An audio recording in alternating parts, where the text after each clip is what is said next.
Há mais ou menos uns 20 anos atrás, eu disse, sem que tivesse sido compreendido na época, que o Brasil poderia realizar a revolução, que seria a revolução da alegria. Por quê? A minha intuição sempre me disse que depois da energia elétrica, energia atômica, que uma terceira energia, chamada alegria,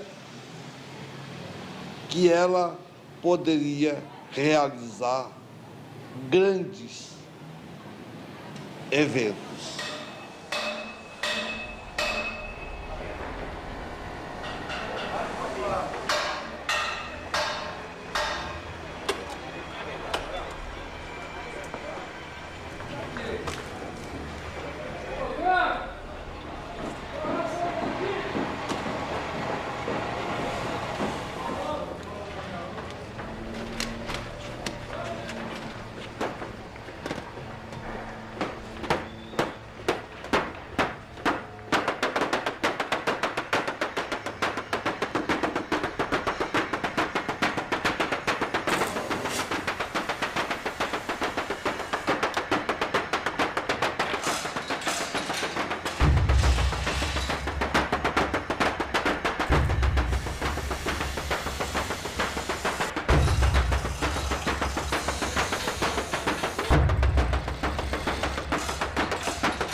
Se eu nasci em novembro, eu fui concebido em fevereiro.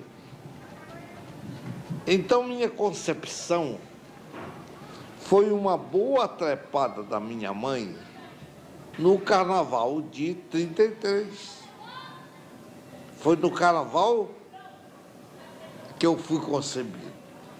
E eu tenho uma vaga memória que a minha concepção se deu debaixo de um ambiente de grande euforia, de formas, de cores, de perfumes, de alegria, a plenitude do carnaval.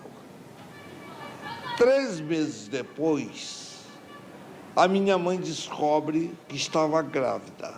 Ora, uma mulher viúva, que depois do carnaval se descobre grávida, qual é o pensamento dessa mulher? Fazer um aborto. Mas eu senti, eu já era um ser vivo. Então, dentro de mim, se fixaram 2 imagens. De um lado, a concepção maravilhosa, bela. Isso se enraizou até o 3º mês. No 3º mês, desce essa avalanche de medos e tudo que se queira denominar de terrível, porque era um problema de vida ou morte. Eu tenho, no fundo da minha alma, o solar do carnaval e o lunar da ameaça de morte.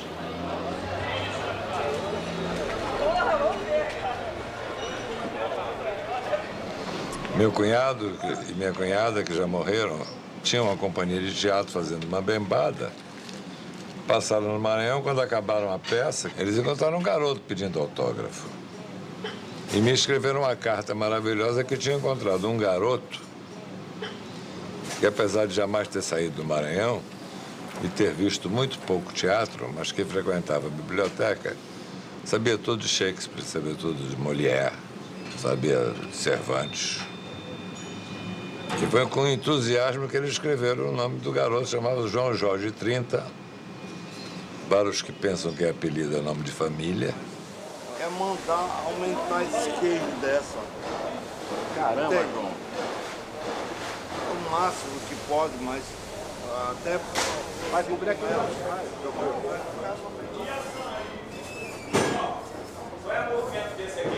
é pra lá. É daí pra cá. No máximo, não chega nem aí. Mais pra cá ainda. Não chega nem aqui, né? Eu acho que a Bahia não é boa. A Bahia não é boa. Acho que vai travar um tecido. Eu vou colocar lá agora. Vai travar. Vai travar. Acho que vai travar um tecido. Falou que com ele ou com a lá dentro? Boas, tem as duas. Manda recado pra Vânia. Mas quando Então, mas aí ele falou, deixa isso que vamos resolver. Aí hoje, essas ele falou que ia arrumar uma pessoa pra fazer. umas 30, né? Já tiraram? quando teve tanto tempo para vir para o Rio de Janeiro, lá em São Luís do Maranhão, eu tive 2 instantes que justamente ponteiam essa polaridade que é de mim.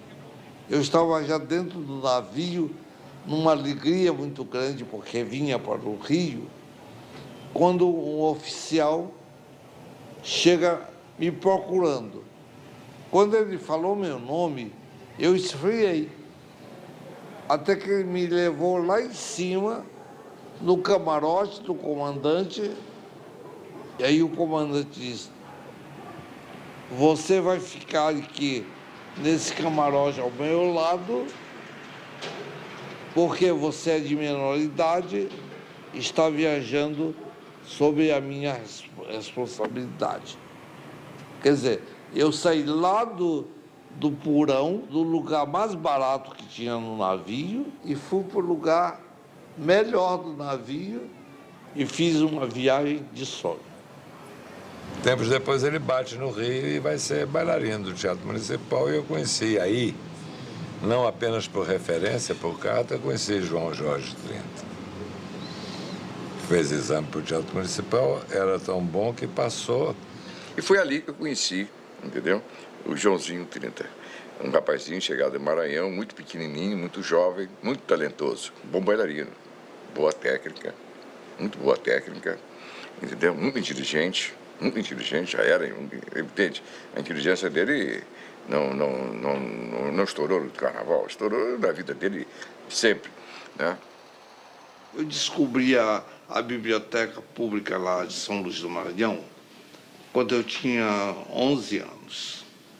Eu comecei a ler os gibis e depois entrei para Tesouro da Juventude, Monteiro Lobato. Foi onde eu li Pitágoras, foi onde eu li Goethe, Shakespeare, a literatura Machado de Assis. Li tudo. É claro que eu lia até sem entender, mas eu lia porque gostava de ler. Então, o meu interesse pelas palavras era muito grande. Eu procurava entender as palavras. Peguei um livro que eu não tenho bem certeza, mas foi Os Versos Dourados de Pitágoras. E uma frase saltou do livro. Até onde a mente humana alcançar, ela encontrará sempre os números 1, 3 e 7. E todas as explicações que vieram à minha cabeça, e hoje eu entendo que era o lado esquerdo do meu cérebro, porque me explicava claramente. Enfim, eu vivencio o abstrato. Você sabe que o João é meio esotérico. E vem aquele negócio de 137, aí ele viaja. E se faz bem para ele, por que eu vou cortar a viagem tão linda que ele faz? Não é bonita para mim, mas é linda para ele, então viva ele, Cássio, né?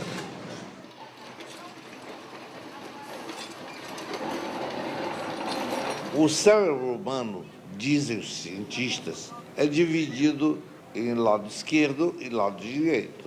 Que o lado esquerdo é o lado do dedutivo, é o lado do cérebro que só entende, que só absorve as coisas através do racional.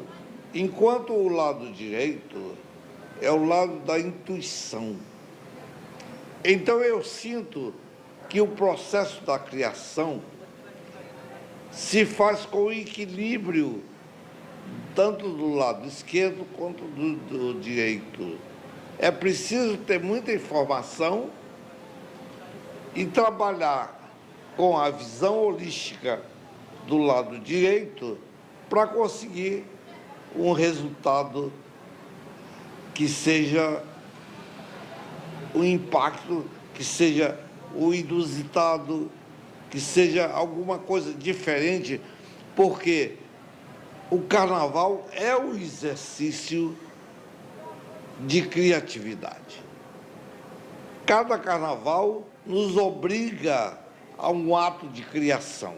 Vocês mandam o menino escurecer um pouco? Você quer que passe o betume?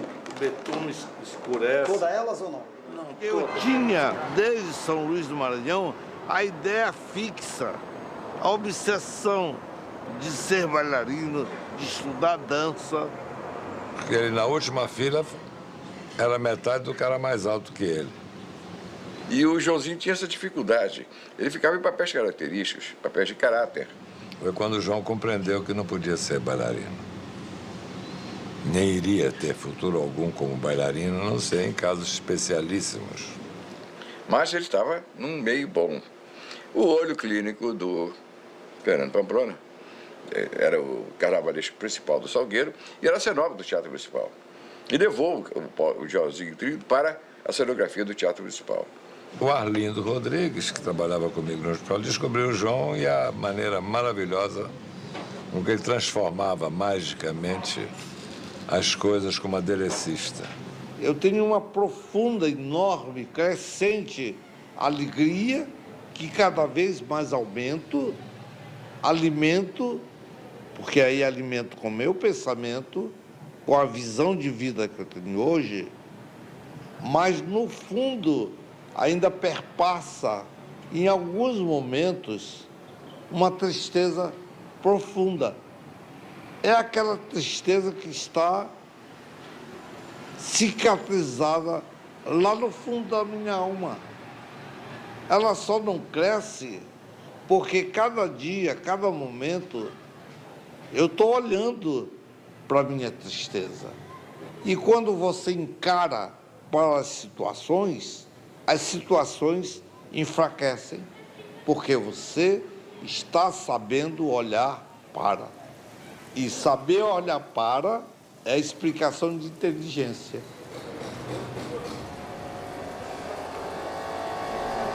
Pergunta logo pro Batista se tem 4 elementos desses. É legal. Batista! Batista! Esse tamanho só tem 2. E tem outro E tem um tamanho? grande ali. Vou botar um grande ali e um pequeno de cada lado. Mas já está separado. Tá separado. Corta só o acetato e você tem 2 em relevo. E põe um sem relevo. Põe o sem relevo aqui para baixo. É legal. Só para tapear. Aí mas deixa ele terminar primeiro fazer o acabamento nas engrenagens, tá?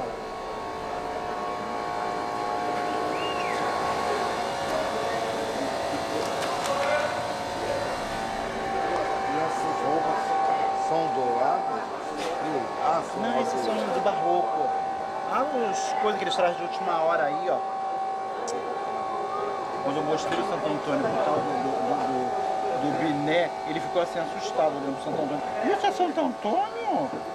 Eu falei, é. Aí ela botou na frente dela, que ela ficou escondida lá atrás, só tinha. Eu falei, olha, sua roupa tem que vir grande, hein? Eles não vai sumir aí.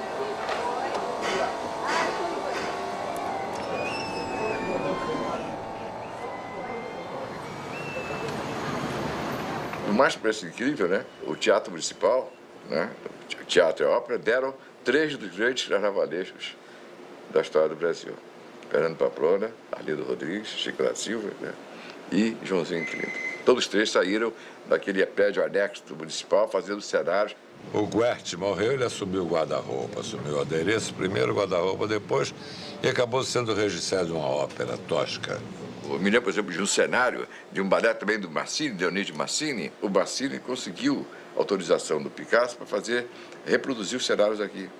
E foram reproduzidos no Teatro Municipal. Por quem? Fernando Pamplona, Arlindo Rodrigues e Joãozinho 30. E o Municipal, numa instância absolutamente zero, precisava montar uma ópera e ele montou. E assinou a regia, a cenografia, a iluminação, tudo, e era maravilhoso. Não construiu nada, feito com sobras de óperas, com os elementos de outras óperas, ele construiu um espetáculo maravilhoso.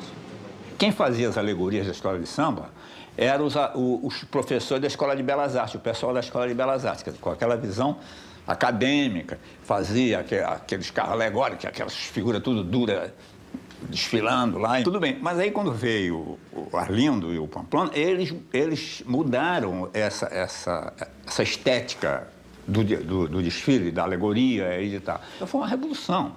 Tá entendendo? Foi uma revolução, quer dizer, acabou aquele negócio de marquês, tudo, um calor alucinado, e o cara todo vestido de pluma e de culote do diabo a quatro, quer dizer, então acabou com aquilo. E o Joãozinho 30, ele foi exatamente trabalhar no Salgueiro como aprendiz e ajudante do Arlindo e do Pamplona. E lá que ele aprendeu esse trabalho que depois ele desenvolveu com o talento dele e a criatividade dele. Quer dizer, então, o Joãozinho 30 veio, ele não fez academia realmente, mas ele teve uma formação erudita. E depois tem uma coisa, ao mesmo tempo que era erudita, ele sabia que chegava no carnaval, o Pamplona e o Arlindo Rodrigues iam para a escola de samba. Ele foi também. Lá foi ele. Hoje eu vou dormir mais cedo. Eu tenho que descansar. Eu estou exausto. Eu vou descansar. Em 63, eu não estava no Brasil, eu estava na Alemanha. Fazendo Chica da Silva, o João foi o principal assessor do Arlindo. De repente eu vi os elementos mais pobres do mundo ele transformar em ouro. Ele é Midas. Ele sempre foi o cara que pegou o instrumento mais próprio e transformou no mais rico. O pessoal dizia que ele fazia um carnaval riquíssimo, quando o cavalo do João, na realidade, verdadeiramente era pobre.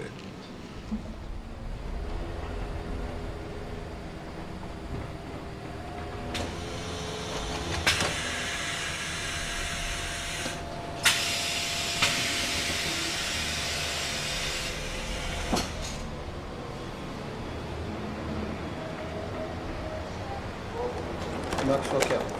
Agora, isso aqui, você vai ter que botar tudo. Com vidro, anjofo, o que você quer? Brilhou, põe. Brilhou, então tá bom.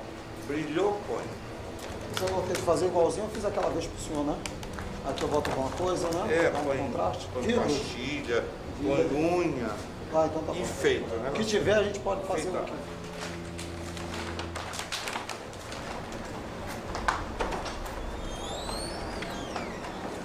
Boa noite para todos.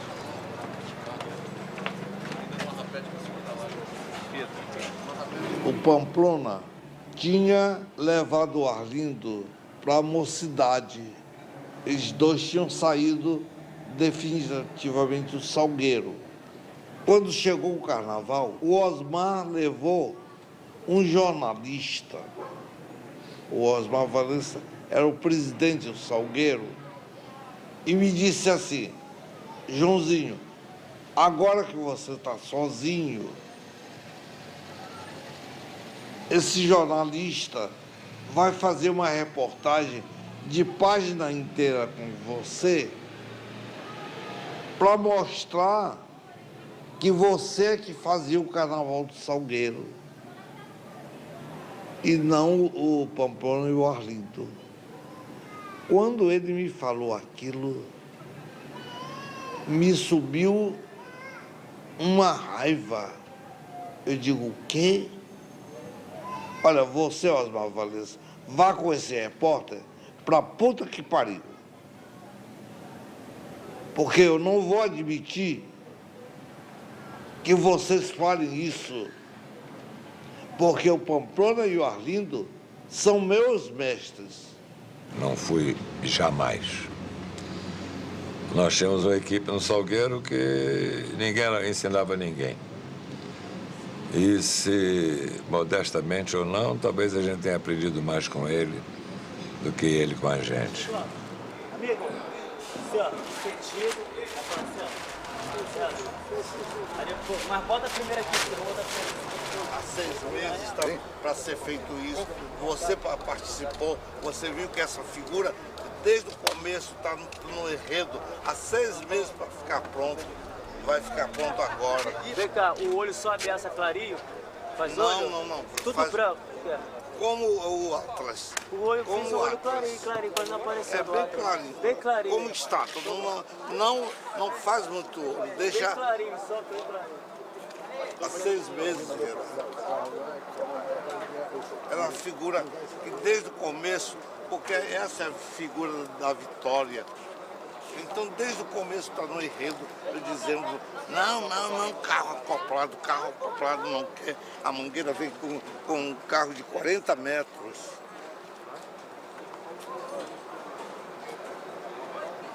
Gostei. Eu também tô achando que tá ficando bonito. Lindo. Aí é a mediocridade, mas é essa mediocridade que o ignorante, que não estuda arte, diz, tá faltando o olho. Tá faltando o olho do cu dele. Pô, Paulo, puta que pariu, hein? Esses caras estão acostumados a trabalhar super assim. A gente também está acostumado. Quando depois nós caímos fora, deixamos a Tereza Aragão, que mais tarde morreu, que fez o enredo da Eneida. Joãozinho, por conta própria, sem patrocínio de quem quer que fosse, foi por conta dele ao Pará ver a festa do Círio de Nazaré, voltou com aquelas brincadeiras, aquelas coisas todas. Fernando Melreto está aqui. O Joãozinho 30, por ser de outra geração, ele tinha outras coisas na cabeça.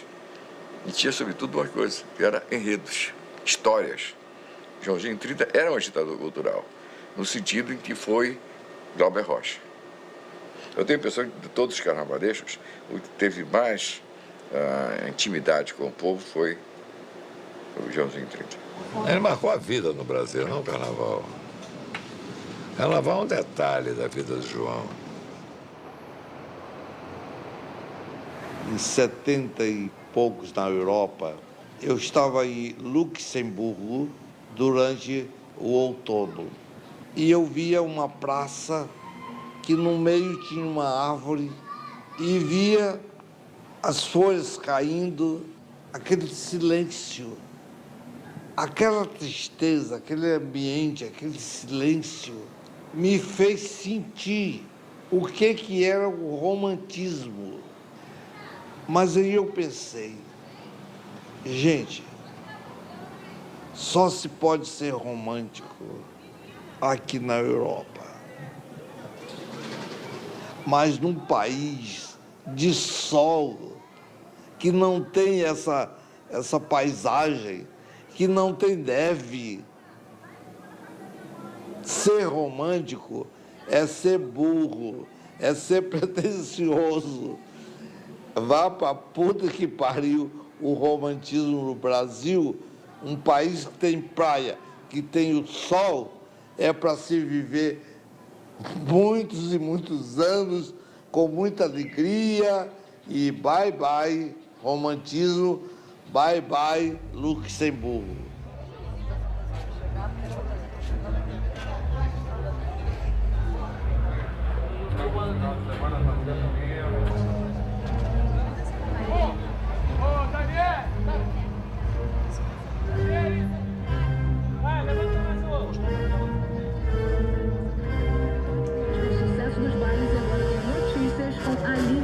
Um beijo, boa sexta-feira, bom carnaval, divirta-se.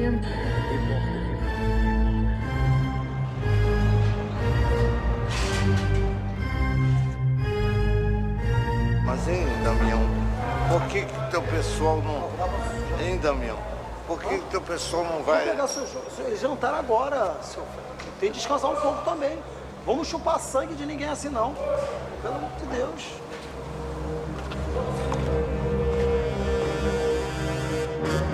A cultura dele é homem de cultura. Ele não fez academias, mas era um agitador cultural e muito popular no sentido das lendas amazonenses. Então ele conseguiu modificar também bastante o conteúdo, a história interna das escolas de samba. E ele botou essas lendas todas no Rei de França, na Ilha do Maranhão, botou aquelas palmeiras como se fossem candelabros. A imaginação dele foi solta. Um enredo que poderia ter sido assinado pelo Garcia Marques, tranquilamente. Eu acho que o Joãozinho, ele é um grande artista popular, né? Quer dizer, ele não é uma figura primária. Ele tem uma formação artística, erudita, que tem uma enorme identificação com uma coisa popular. Ele junta isso a uma formação de um intelectual. Desde criança, eu caminhava e eu sentia um perfume me acompanhando de uma maneira quase física, que eu não ousava olhar com medo de ver, porque eu sentia a presença física, com perfumes suavíssimos, com perfumes maravilhosos, que, me desculpem, não são da terra, é de uma outra dimensão. E aqui nós estamos indo para a Lapa dos velhos tempos, a Lapa da verdadeira boemia carioca.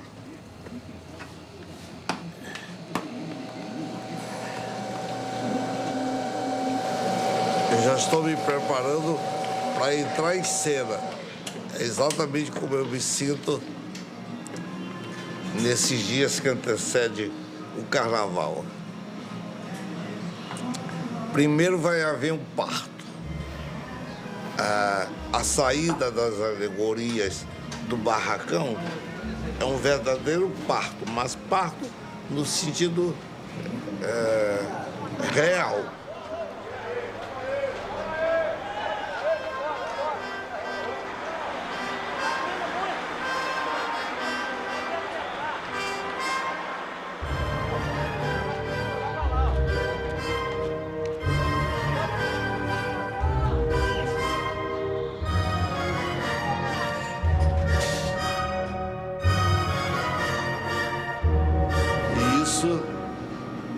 Eu venho fazendo já há 40 anos.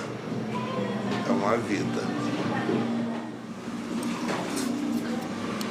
Vocês vão ver agora como um cabelo emoldura, modifica o rosto. Então, o tempo só me trouxe, principalmente depois da isquemia, só me fez melhorar. Eu me sinto muito melhor comigo mesmo, com as outras pessoas, com a vida, com o trabalho. E tenho certeza que com o passar do tempo eu vou aprimorando mais e mais essa situação. Então, a minha vida não foi um mar de rosas, nem eu queria que fosse, porque só experimentando os dois lados, o lado positivo, o lado negativo, é que realmente você cresce.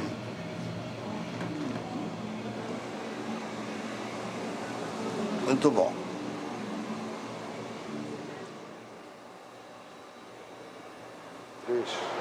Lá, mandei Juju, mandei todo mundo ir pra lá. E a Vitória?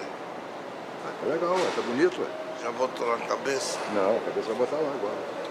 Deve ter poste, né? Ali já pode colocar. Eu vou pra lá agora.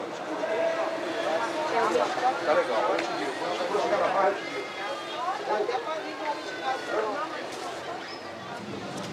Fernando, eu fui para Beija-Flor e me contou que a Beija-Flor era uma beleza.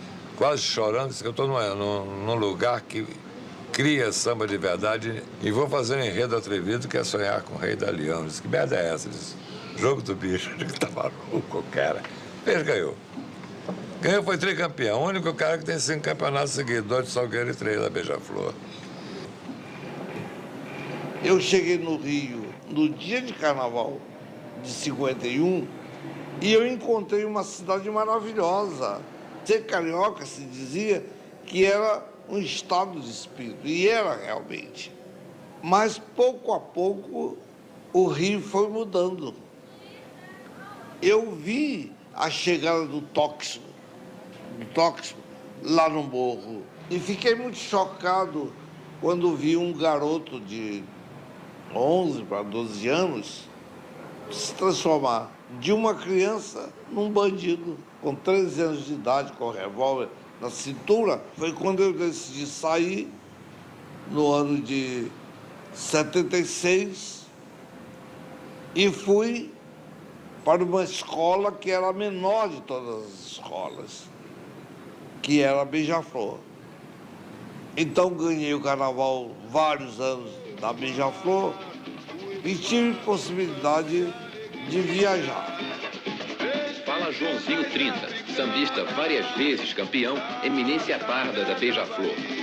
A Beija-Flor está trazendo o carnaval do Brasil para participar deste carnaval dos carnavais, trazendo os melhores destaques, os melhores passistas, Messala, porta-bandeira, enfim, aquilo que pode representar a Beija-Flor. Como o francês não tem carnaval, o jeito é importar. Este é o segundo carnaval dos carnavais, promovido pela Prefeitura Parisiense e a Rádio Televisão Francesa. E cada vez que eu voltava ao Brasil, eu ficava mais chocado. Vi o Rio de Janeiro tão maltratado, tão sujo. E comecei a observar a quantidade de gente pobre, de pedintes, de mendigos, de crianças abandonadas pelas ruas. Então eu resolvi fazer um enredo que chamasse a atenção dessa decadência do Rio de Janeiro. Frase atribuída a ele, que pobre quem gosta de pobreza intelectual. É o que é uma grande verdade. Não é que intelectual gosta de miséria. E ele sabe muito bem o que ele está dizendo e a gente tem que entender o sentido real do que ele está dizendo. O Joãozinho tem uma posição que não é essa, quer dizer, do realismo crítico da sociedade. Assim, o povo quer festa, o povo quer alegria, não é a denúncia por si só que vai resolver o problema. Ele desmentiu isso fazendo aquele carnaval de 89. Imaginei, então, um enredo que convidasse todo esse povo de rua a recolher os restos de luxo do lixo e que todos os pobres estavam convidados para participar desse desfile. Todo mundo acostumado com o luxo, com o brilho do carnaval carioca. E a Beija-Flor chegou de ponta a ponta, eram só mendigos e lixo, enfim, o inusitado carnaval. Eu estava editando a manchete no carnaval e eu estava na redação. Aí me telefona chorando o Roberto Barreira, que era o diretor de desfile e era um dos nossos comentaristas da Rádio Manchete, da Rede Manchete. Barreira chorando, dizendo assim, Coni, Joãozinho 30 é um gênio. Pode escrever, é um gênio. Eu tinha feito Abre Alas com a figura não de um Cristo Redentor, mas de um Cristo mendigo, que a igreja soube com antecedência e proibiu, através de um mandato judicial, que a Beija-Flor apresentasse aquela imagem do Cristo. E é claro que o Joãozinho não está fazendo aquilo com o objetivo de atingir o Cristo, pelo contrário. A ideia é de dar mais humanidade ainda, de identificá-lo com a coisa mais humilde, mas a ortodoxia da igreja, né, convencional, não percebe isso. Mas com a proibição, com o mandato judicial, eu tive que encontrar uma solução. E qual foi a solução? Foi cobrir o Cristo totalmente de plástico, amarrar com corda e colocar uma faixa dizendo, mesmo proibido, olhai por nós. Quer dizer, ele dá a volta sobre si mesmo, entendeu? Dá a volta sobre si mesmo. Isso é uma explosão, realmente, de genialidade. Então, o Joãozinho Tento faz parte dessa curiola que não precisou gastar fundilhos das calças nos bancos escolares para ser o gênio que é.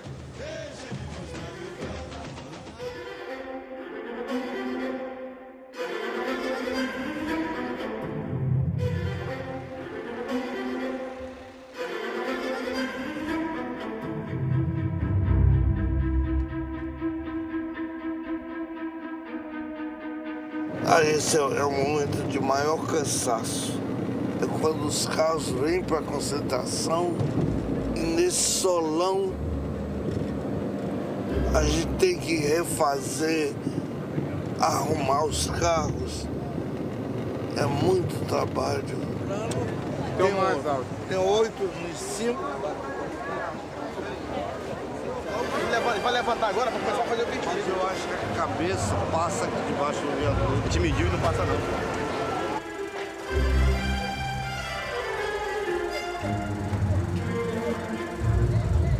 O ferro já está no lugar? Tá encaixado, agora ele vai encaixar lá e dar o acabamento.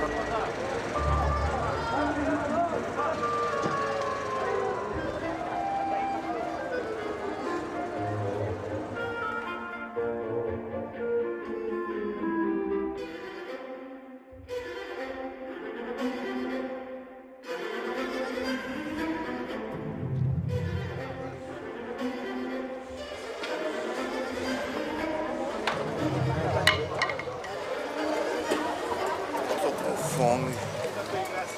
Quer comer um negócio ali? O quê? Tem barraca.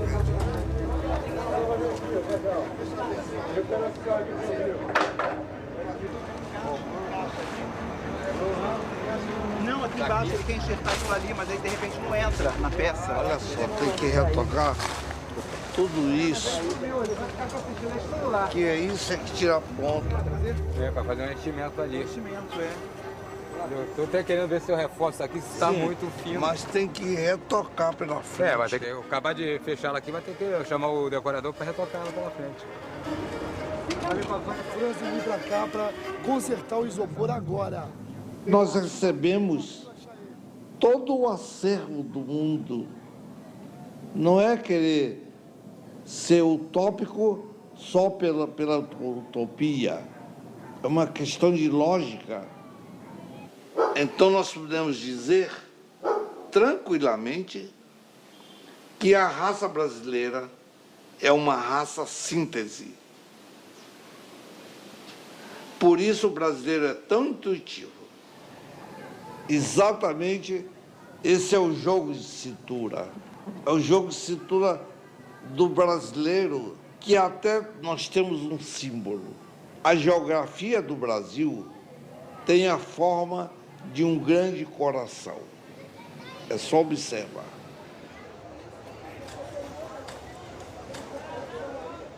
Vendo os ranchos que deram mais origem às escolas de samba que às sociedades, e influenciado pelo Teatro Municipal, João disse uma vez que queria transformar a escola de samba num espetáculo pleno e global que ele chamaria a Grande Ópera do Povo.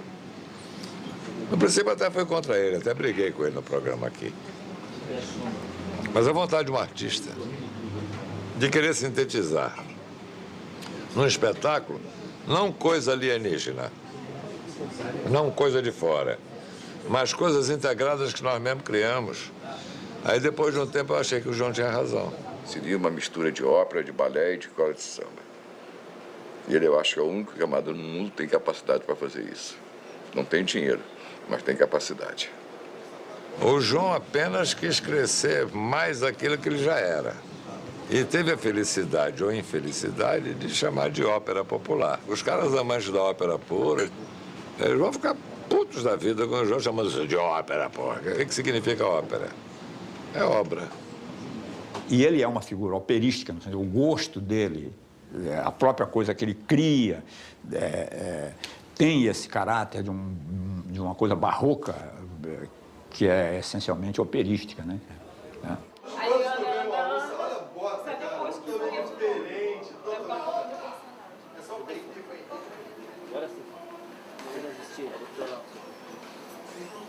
Aí, agora. Esse colete vai dando calor. Cheio.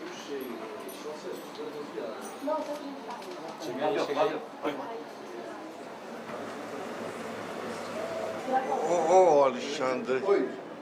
Vai essa peruca comprida. Ela cortou, já parou um pouco. Está comprida, Alexandre. Vai parar mais? Ah, não, senhor. O máximo que podia ser é um Chanel, mas cabelo comprido? Não. É troço que vem aqui em cima, que abre os olhos. Eu fui bailarino, dancei 25 anos. Não é isso. Tá bom, tem que voltar aqui.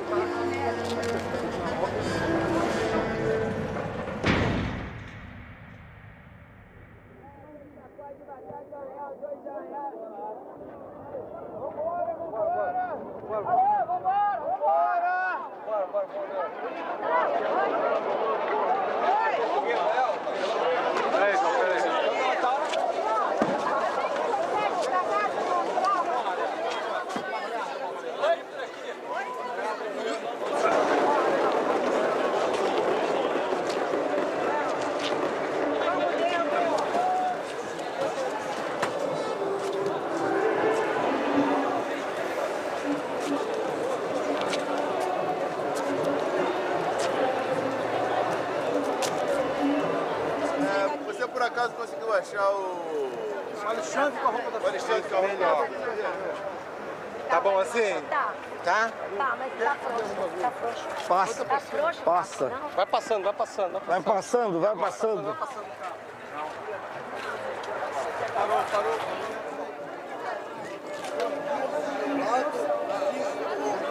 Escuta, elas vão vir do começo do Abre-Alas até lá na Vitória. Orienta elas. 15 de um lado e 15 de outro. Começa aqui na frente, termina lá. São 15 mulheres de um lado e 15 do outro. Aí, essa. Um pouco mais de frente. Vai, avança um pouquinho. Isso aí. Aí. Ô, bota uma escada aqui. Sobe aqui. Ô, rapaz de asa, sobe aqui. A escada ali, ó.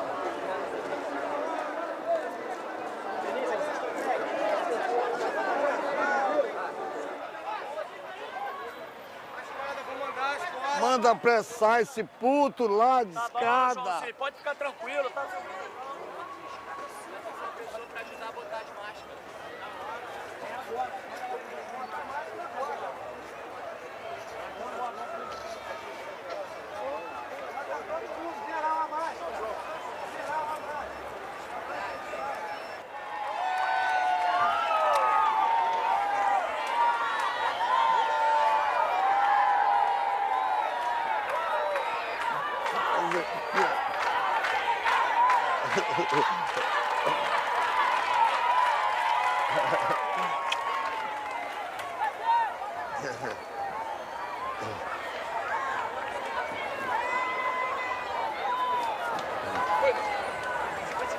Já está tudo sob controle aqui. Ana, Joãozinho, aqui. Dá pra gravar? Fala, Joãozinho! Tá bonito.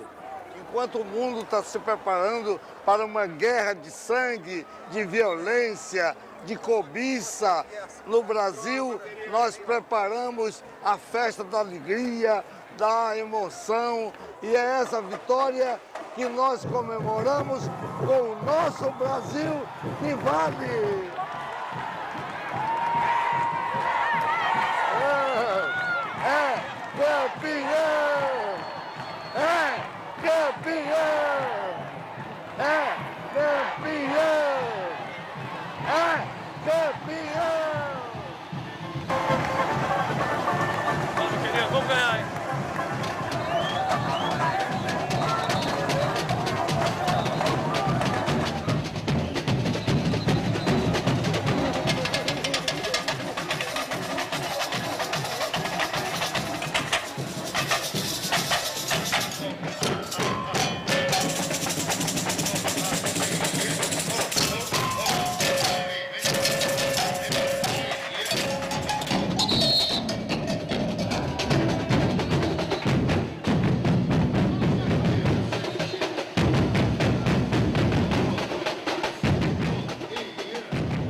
convocando o povo para a sua festa. Vem aí, para os aplausos de vocês, a Grande Rio.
E o Joãozinho 30, e foi durante muito tempo, durante anos seguidos, foi, digamos assim, a pessoa que deu ao carnaval uma qualidade, um conteúdo que o carnaval não tinha. Se o carnaval não houvesse, eu acho que o João seria o mesmo gênio, em outra atividade qualquer. Ele tem uma cuca extraordinária. Na sua tela, imagens ao vivo da Praça da Apoteose, na Marquês de Sapucaí. A Rede Globo acompanha agora, nota essa apuração. Acadêmicos do Grande Rio, 9,9. Grande Rio, 9,7. Grande Rio, 9,8. Acadêmico Grande Rio, 10. Grande Rio, 10. 10. 10.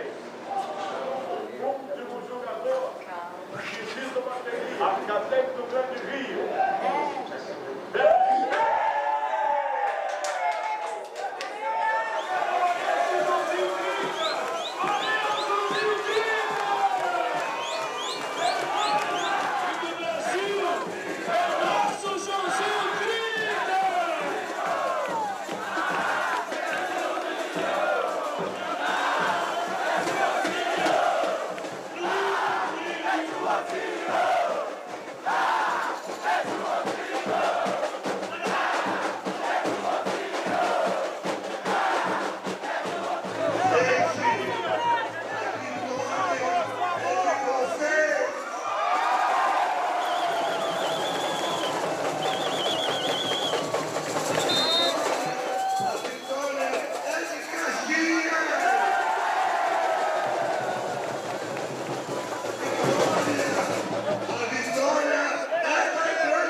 Esse é o enredo da minha vida.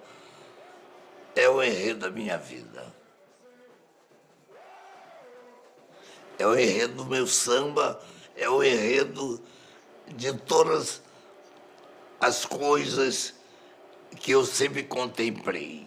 Eu olhando esse filme, esse vídeo, eu verifico que esse quase estresse que eu me mostro aí, na verdade era um pouco do desespero de levantar, de trabalhar com esse espetáculo. Eu, sem modéstia, posso dizer que esse crescimento da escola de samba se deveu a essa dedicação ferrenha e tempestiva a que eu me dedicava, porque eu era muito preocupado. Quando eu pensei um pouco o que significa a palavra preocupação. É o pré, que quer dizer antes do verbo ocupar. Então, quem está preocupado está antes de se ocupar. Então, eu cortei o pré e passei a me ocupar. E hoje em dia eu não dou conselho para ninguém. Porque depois que eu tive o AVC, eu melhorei muito. Eu era uma pessoa estressada, difícil até. E hoje eu estou com um sorriso permanente porque eu estou feliz. Estou com saúde, com muita disposição. Eu sou jovem porque a idade é na cabeça. As pessoas que não pensam é que ficam velhas. As pessoas que não trabalham é que acabam morrendo. Eu não quero morrer. Porque no país, com a nossa memória efetivamente curta, principalmente no que diz respeito ao nosso patrimônio, à nossa história, ou aqueles que fazem história, por que a gente tem que dar uma relação de respeito institucional até a homens como Joãozinho 30, depois que eles morrem? No caso da recuperação, como foi meu caso, o SARA atende, mantém as pessoas internadas lá no hospital por um determinado período.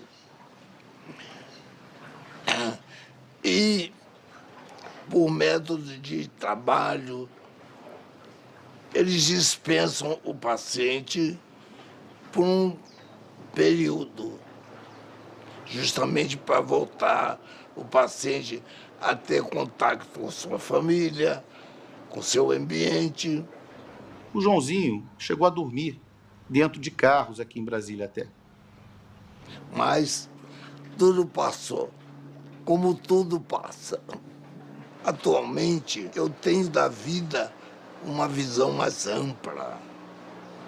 Eu tenho a visão de como nós somos poderosos, de como nós podemos ultrapassar as doenças, as situações difíceis. O número 3 é meu número, está no meu próprio nome, que é nome de família, 30.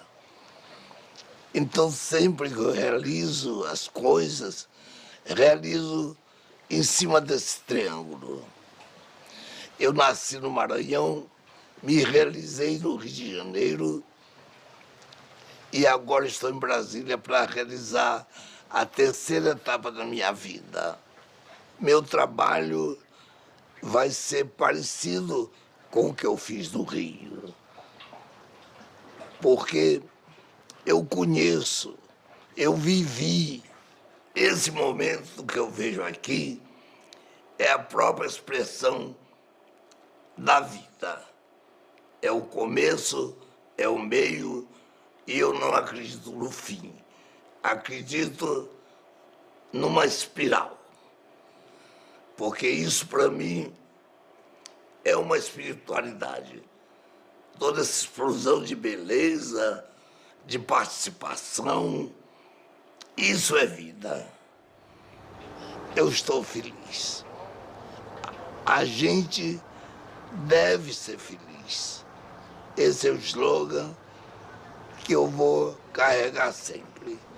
A gente deve ser feliz.